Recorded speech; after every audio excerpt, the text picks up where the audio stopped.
Hello there! Welcome to the Saroy channel, wherever you are in the world, and so much love to each and every one of you.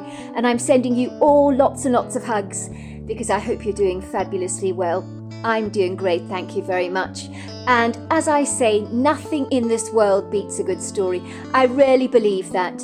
I mean, where can you actually just go to bed, close your eyes, listen to a story, and you don't have to watch a movie, you don't have to see a video, you don't have to do any of those things. You can just close your eyes and listen. And it doesn't get better than that. You might as well be by a crackling fire, listening to your grandfather tell you a story. And that's what I'm intending to do tonight with the second part of our story. So let's continue with tonight's story. Anthea directed the sheriff up the creaking staircase to the second floor, where he was promptly invited to sit on Uncle Buck's favourite leather sofa in the living room. It was desperately sad to think that Uncle Buck would never be languidly lounging on that chair again, wistfully smoking one of his thick aromatic cigars that the doctors warned him over and over again would give him lung cancer. The irony of ironies is that cancer never had a chance to drag Uncle Buck down under its formidable grip, for he had gone before his time. The sheriff, whom Anthea had never seen before, was a surly, placid, unflappable-looking gentleman, who rather reminded her of Mr. Pipin, as his natural facial expression was rather sombre. But where Mr. Pipin was anxious and overwrought, the sheriff was both dignified and composed. For a relaxed, easy-going seaside town, the self-possessed man looked like he took life a little too seriously. Anthea noticed he had a receding hairline and deep, very steely hooded eyes that were as grey as the weather had been of late, but it certainly gave the sheriff a rather mysterious quality. The heavy-set man was of a stocky build, which meant he owned the space with a degree of importance, like a powerfully well-rooted oak tree that would not be easily shaken, nor intimidated by very much. He looked to be the kind of man you could rely upon to never let you down. The sheriff stroked his silvery moustache in contemplation, and said, "I am very sorry for your loss, Miss Cadogan. This cannot be a very comfortable time for you at the moment. I do understand that your late uncle prematurely discharged himself from hospital, and was subsequently found on the beach dead. You were the one that found him, is that right? That certainly could not have been easy for you." Anthea nodded sorrowfully. "Yes, Sheriff, it was a dreadful shock. Uncle Buck was a beloved member of the community here. I was very close to him, but unfortunately he could be his own worst enemy at times. He was mulishly stubborn, refused to listen to sound advice when it was given to him. As a result, I imagine his heart just gave out on that beach. He was such a fool. Why wouldn't he listen to anyone? He could be so dreadfully obstinate. Uncle Buck is my father's brother, and he's all I've got left on that side of the family. And now he's gone. I feel dreadfully lost without him." "I am very sorry, Miss Cadogan. This is a very distressing time for you indeed. An autopsy has already been done on your uncle, and it is with regret I have to inform you that your Uncle Buck did not die from a heart attack as you think he did. Your uncle was murdered. We are treating his death as suspicious." Anthea stared at the sheriff nonplussed, with a look of total confoundment on her face. It almost appeared as if she didn't believe what he was saying. She shook her head vigorously. No way! No way! You've got it wrong, Sheriff. It's not possible. Oh, no, he couldn't have been murdered. No one would ever murder Uncle Buck. He didn't have an enemy in the world. He was such a lovable character. Besides, if he was murdered, wouldn't there have been blood all over him? He looked completely normal on the beach." "I'm afraid, Mrs. Cadogan, your uncle was bludgeoned to death with one powerful blow. That is all it took. One blow to the skull, which caused serious interior bleeding, although the swelling of his head, even post-mortem, is very visible. The bruising was plain to see. I know on the surface when you found him, he looked normal, but that was deceptive. He had a lethal blow to the head. There was a bit of bleeding in the hairline. But it killed him instantly. That is what the coroner has concluded. If it's any consolation, he doubts very much that your uncle would have felt any pain. His death would have been instantaneous. Do you know anyone who would want to hurt your Uncle Buck? Does he have any enemies you can think of? Has he recently had any disputes or arguments with people of late? Rubbed anyone up the wrong way, perhaps? I need you to think about this very, very carefully. No, Uncle Buck is so easy-going, Sheriff. He's the kind of man who will give you the shirt off his own back. Everybody adores my uncle. There has to be a mistake, Sheriff. It makes no sense. Unless, of course, it was a case of mistaken identity. I do not know of anyone who could possibly want to harm him. Has he owed anyone money? Run up any debts, perhaps? No, Sheriff. The business here at the Dreamy Maple is absolutely booming. Uncle Buck did not have any financial problems whatsoever. I checked all the accounts for him. They are thriving. Did your uncle have any beneficiaries in his will? Anyone who stood to gain from his demise? Anthea flushed bright red. Sheriff, my Uncle Buck put everything in my name. In the advent of his death. Literally, the Dreamy Maple is now mine. I'd never ever choose to hurt him, though. He's my family, Sheriff. But I'm the one who stands to gain from his death, which is ironic, because I've lost everything now he's gone. Life will never ever be the same without him. I am sorry, Miss Cadogan. I know this is incredibly uncomfortable for you, but unfortunately it is my job to ask the awkward, uncomfortable questions. But I will also remind you, you were the one to find your uncle in his deceased state, so these questions have to be asked, or I would not be doing my job properly. I hope you appreciate that. Are you implying, Sheriff, that I killed my uncle? You're not, are you? Absolutely not, Miss Cadogan. I don't mean to be rude, but whoever killed your uncle was exceedingly strong, far stronger than you could ever hope to be. You'd never have that kind of physical strength to exhibit such a forceful blow. With the greatest of respect, he said, his eyes skimming over her narrow shoulders and slender arms, I'm afraid someone beat him on the back of the head with a very powerful instrument. One blow it was, that was all. The medical examiner believes it was like a fist, but it must have been something else, because not many men could whack someone over the head with such a formidable punch. We're not sure what the murder weapon actually was, but it was a blunt force injury delivered by someone who is considerably substantial in size to pack a blow like that. Sheriff, did you speak to the Uber driver who dropped my uncle off at the beach? She asked him gingerly, clandestinely wondering if the Uber driver had mentioned that her uncle thought he'd seen a Bigfoot. She herself had witnessed gargantuan footprints on the beach sand that would have been washed away now by the tide. If her uncle had indeed seen a Bigfoot, would the creature have killed him?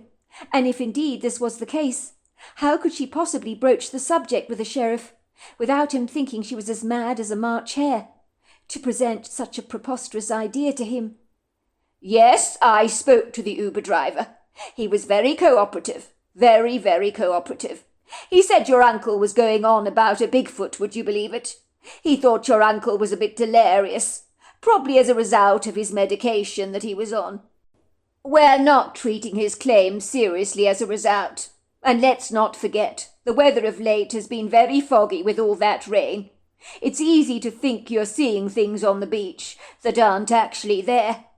Now, if you don't mind, Miss Cadogan, I will leave you be. But if you can think of anyone who might want to harm your uncle, please let me know. It's very important that you think about this very long and hard.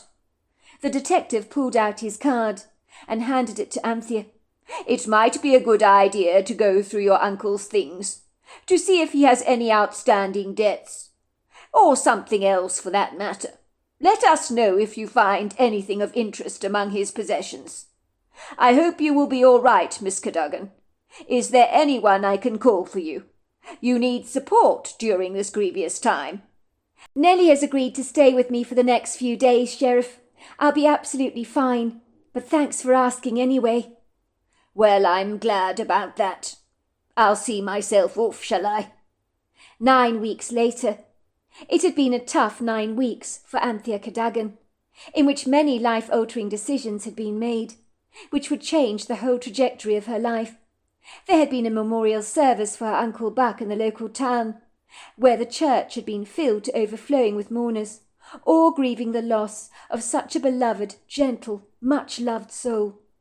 There had not been a dry eye in the house, and Anthea had even heard an old woman she had never ever seen before, weeping in her lacy handkerchief, saying, "It's too dreadful for words. What a lovely man! To lose him like that! It's so sad!" It would seem everyone only had kind, loving words to say to Anthea about Uncle Buck, which did not surprise her in the least. Uncle Buck had been to everyone like a much lovable teddy bear, and his absence in the small town would be duly felt. The question on everyone's minds was exactly the same. Who would want Uncle Buck dead? It seemed unfathomable that Uncle Buck could have riled someone up to such an extent that they would likely want him dead.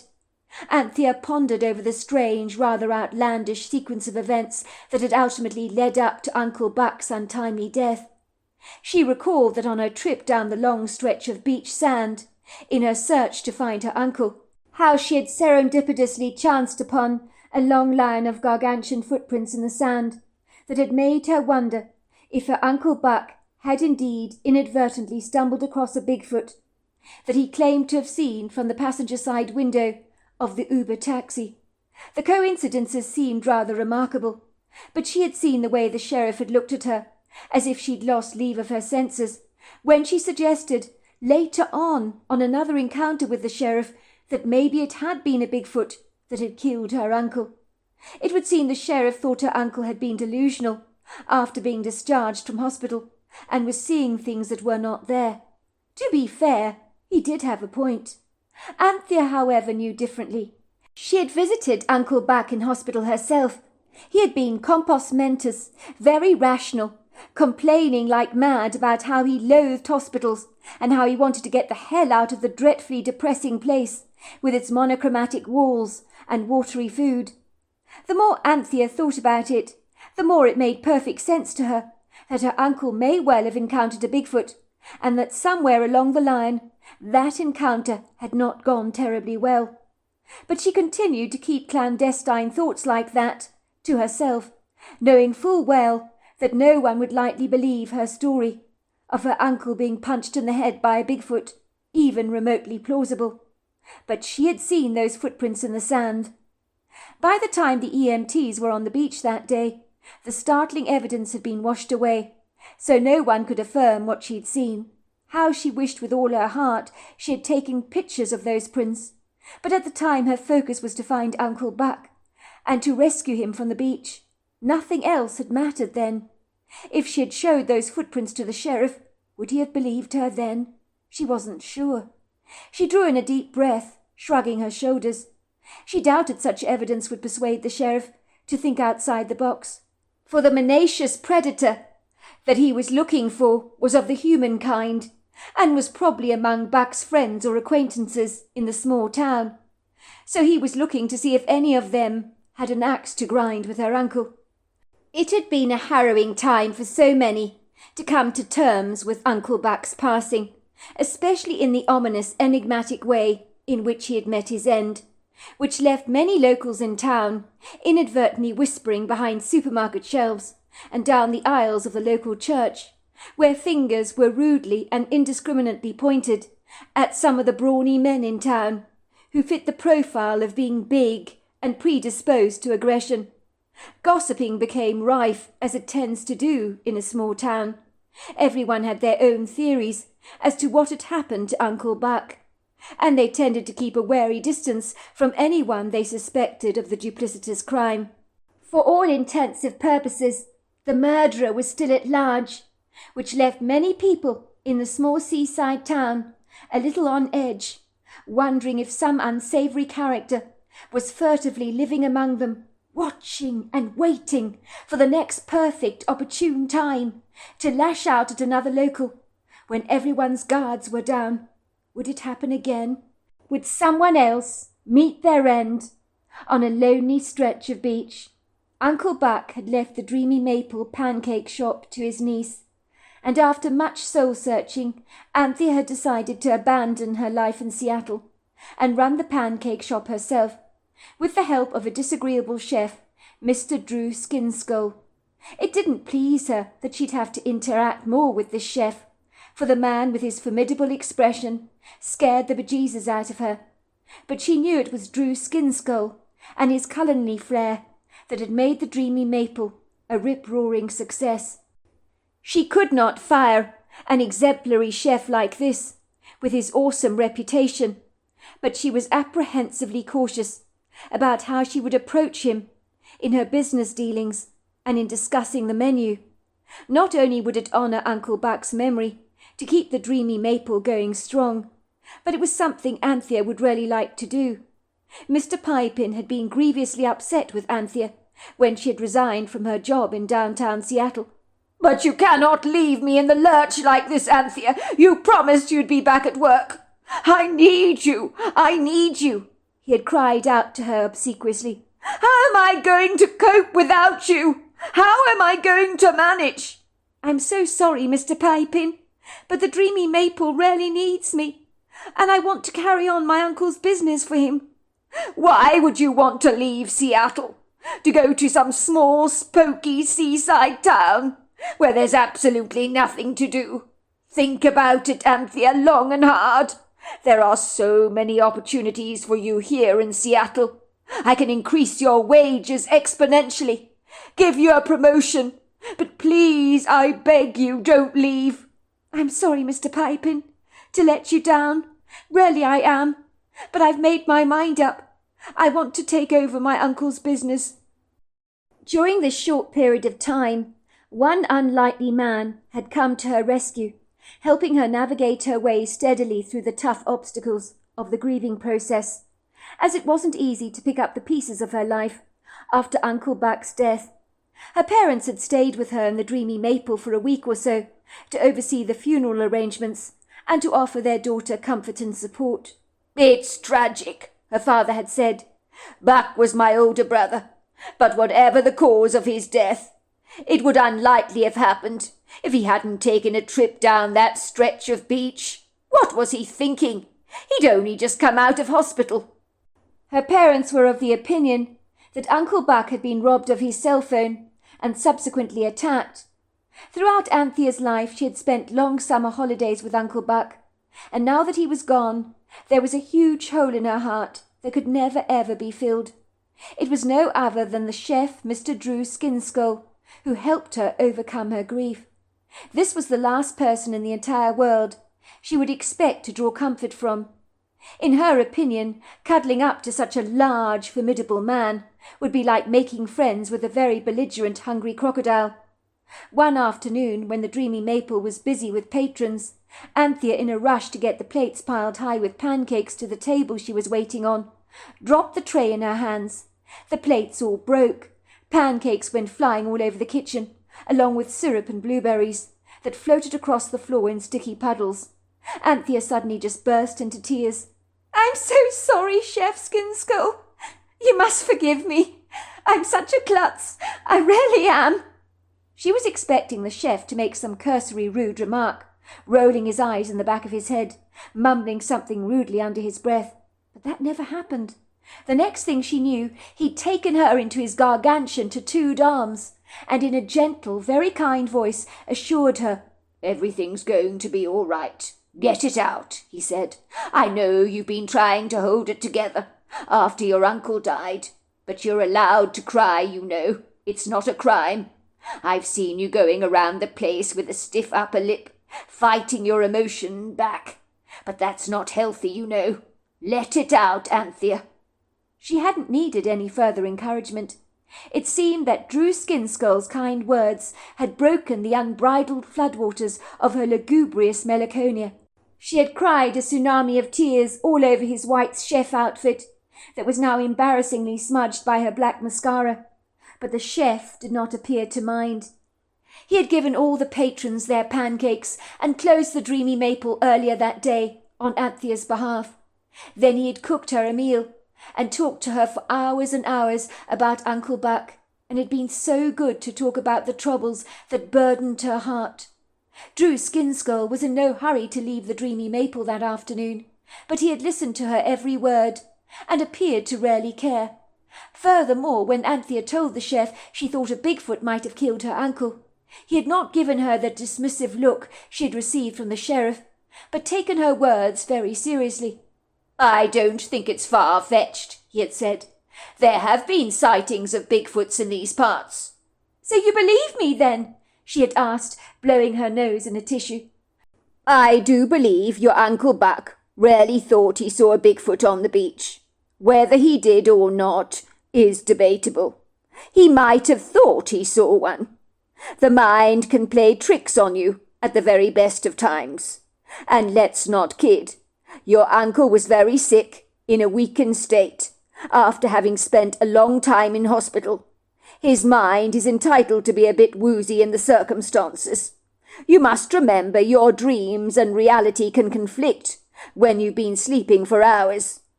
After a long period of time in bed, especially from a drawn-out illness. I believe you also saw gargantuan footsteps in the beach sand, which does make your uncle's chances of having encountered a Bigfoot far more credible. And I think there is a distinct possibility that your uncle may have been punched in the head by an angry Bigfoot, with catastrophic consequences. Stranger things have happened. It's not to say, of course, that your uncle's death was caused by a Bigfoot. There are many other theories out there, like where is your uncle's cell phone? And like your parents say, he could have been attacked for his cell phone, or murdered by one of the locals in town who had an axe to grind with him.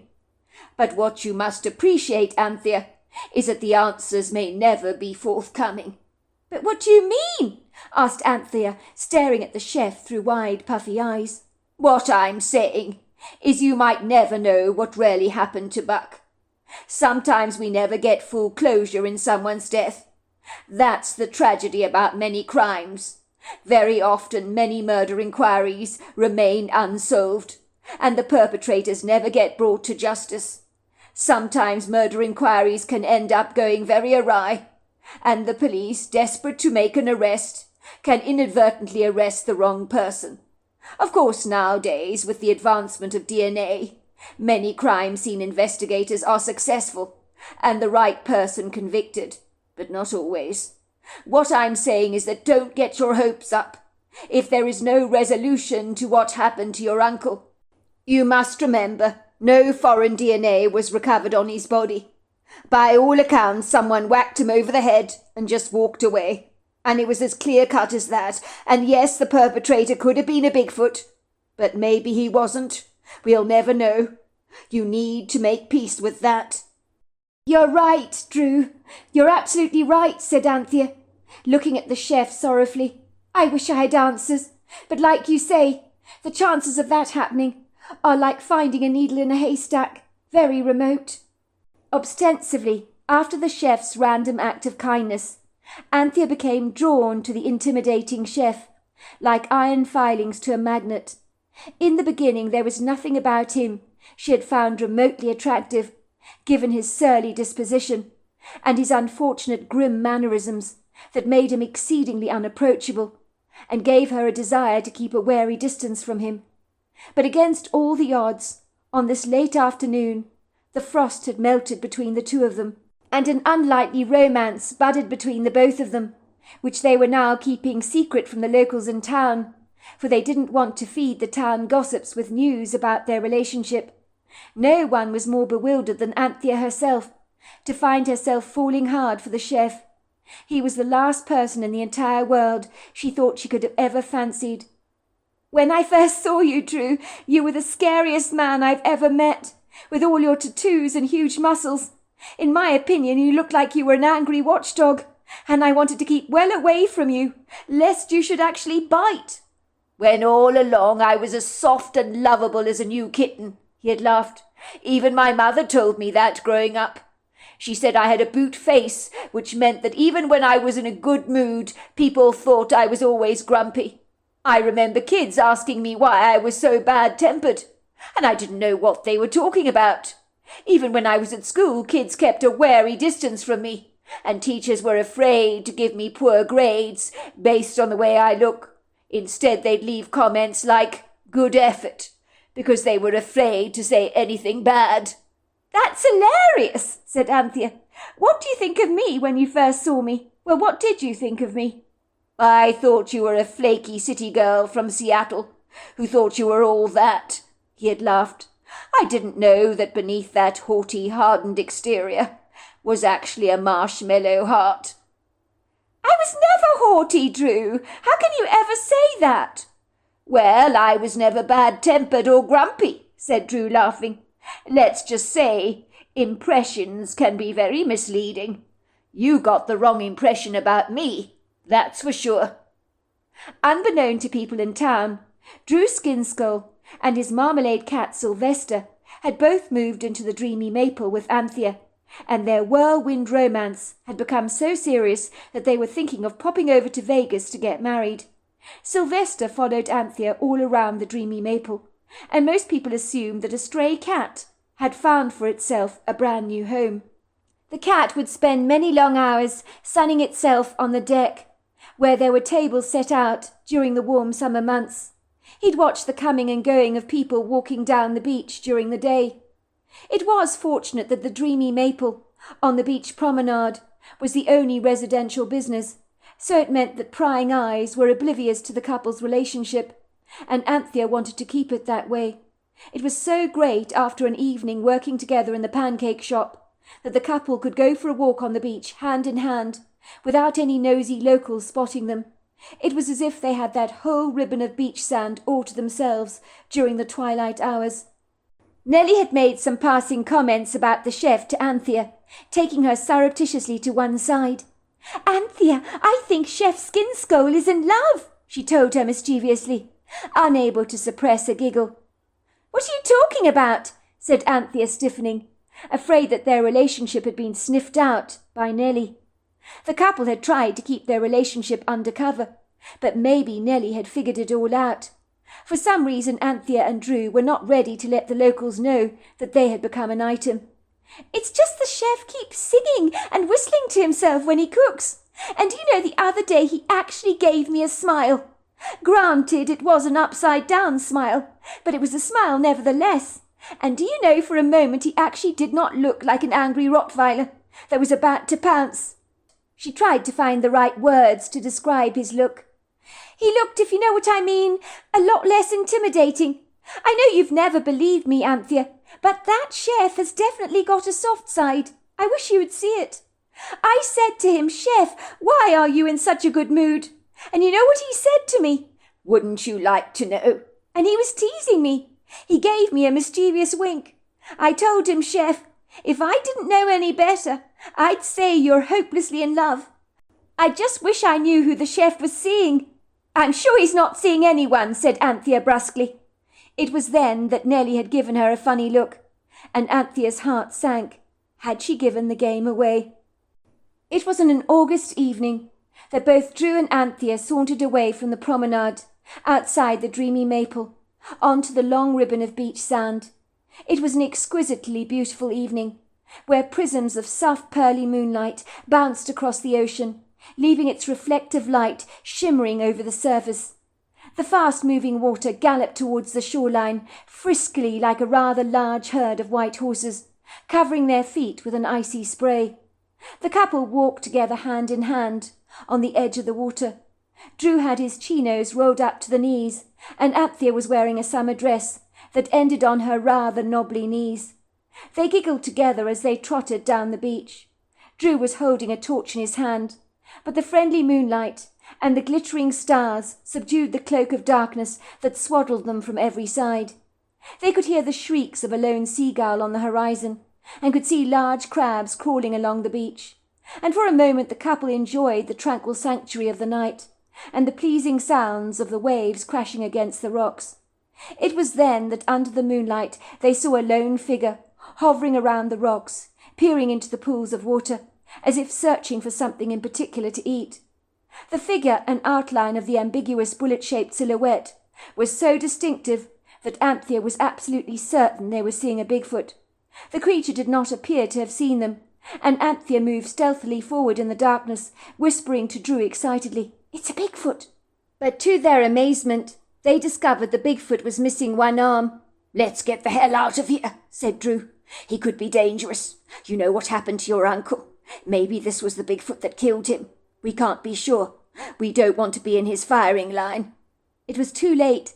The couple had been seen by the Bigfoot, who looked up to stare at them with bright yellow eyes, and Anthea was sure she could see an indignant anger in those eyes. It was about 7 to 8 foot tall, and very distinctive, with long flowing dark hair, and bright eyes that gave off a yellow eye shine. But it was far from happy to have been observed by Drew and Anthea, who had creeped up upon him, so that their fortuitous presence had lightly given him quite the start. The capriciously belligerent critter immediately bolted towards them, holding a rock in his hands, and letting out a formidable shriek that sent shivers of dread pulsating down the back of Anthea's spine.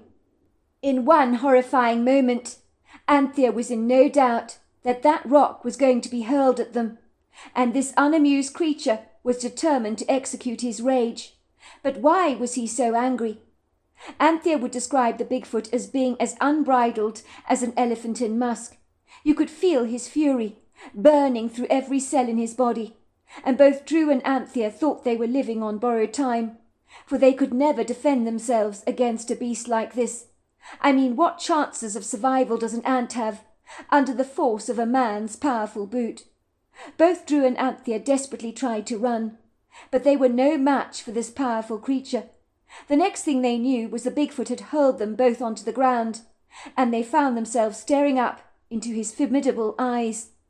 Anthea did not recall a time when she felt more fear than she did just then.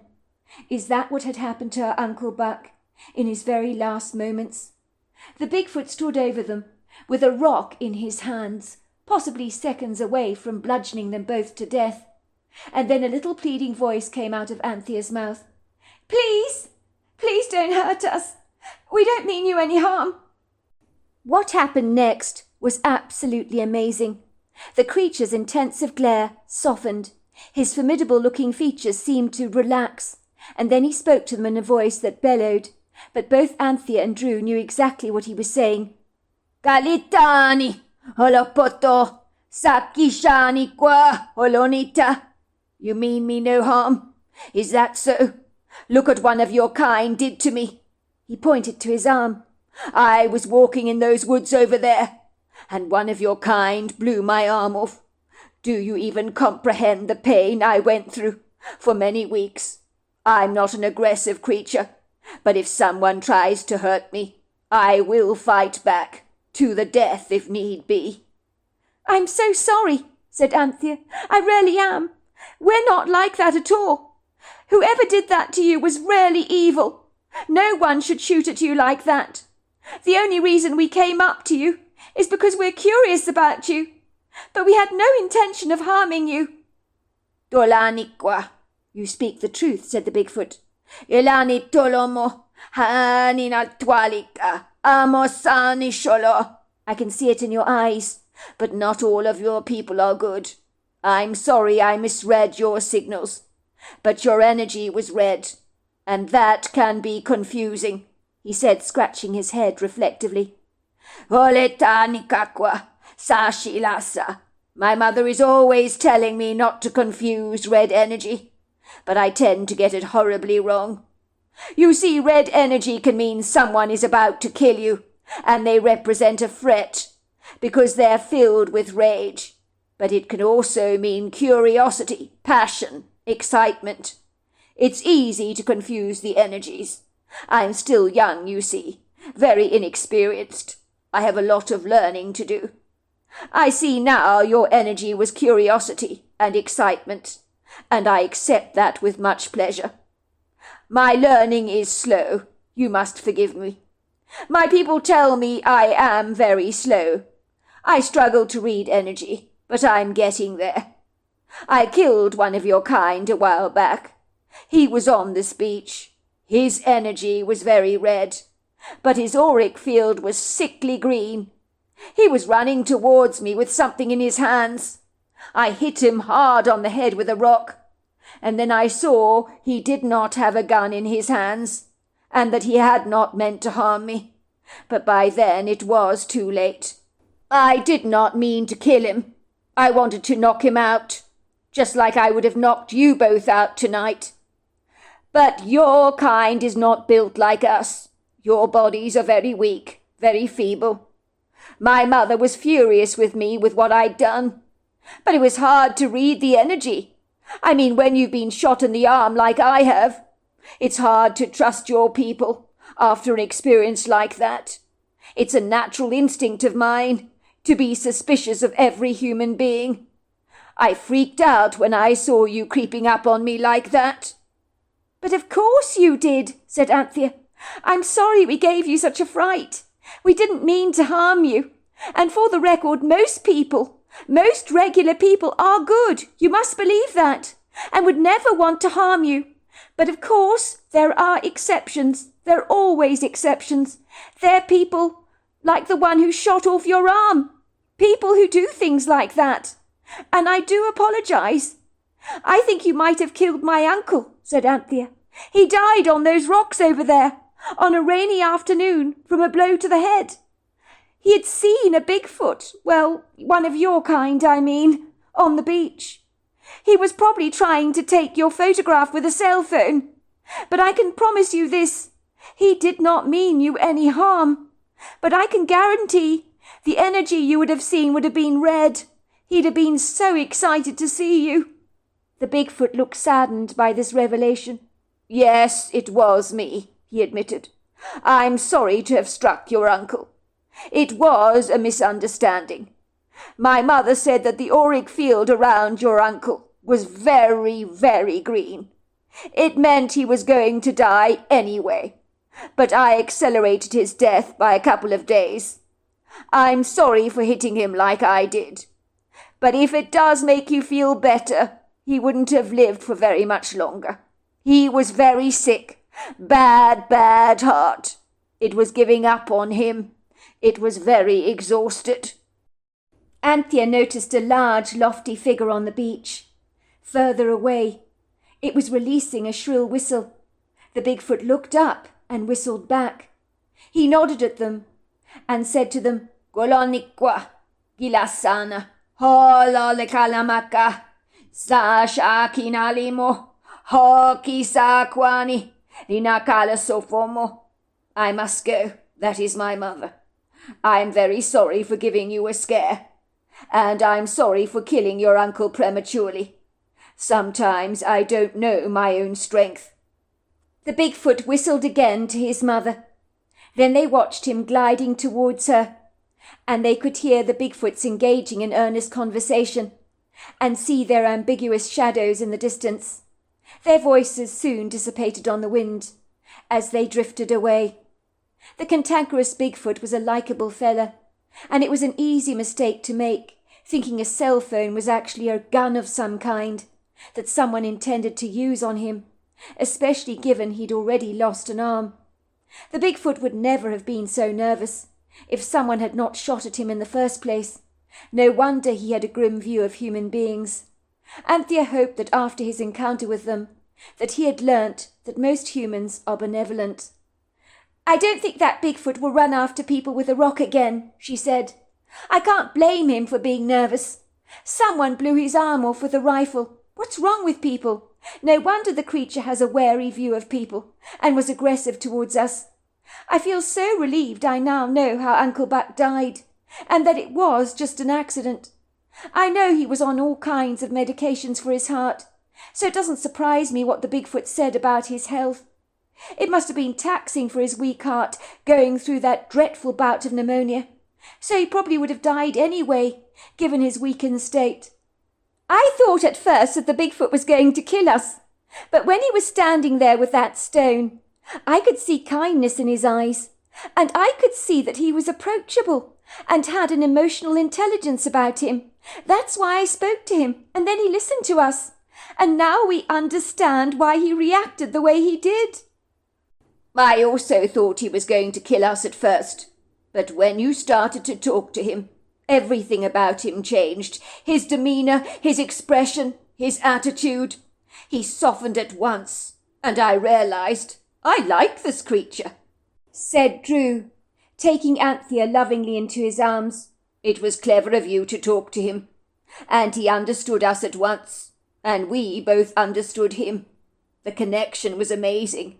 It was incredible. Do you know what I realised in that moment? That life is short and it's precious, and we need to grab it by the hands. So we're going to Vegas to get married, and that's that. And then we'll surprise everyone in town when we announce that we're both wed." "I don't know if it'll be a surprise to everyone," said Anthea. "I've got a sneaky suspicion that Nellie might be on to us." "All the more reason to put her out of her misery," he chuckled. Things soon settled down very happily in that delightful seaside town. People learnt that Drew and Anthea had tied the knot in Las Vegas. People were staggered that the couple had fallen for each other. It was like a belligerent Rottweiler developing an unlikely love relationship with an Afghan hound.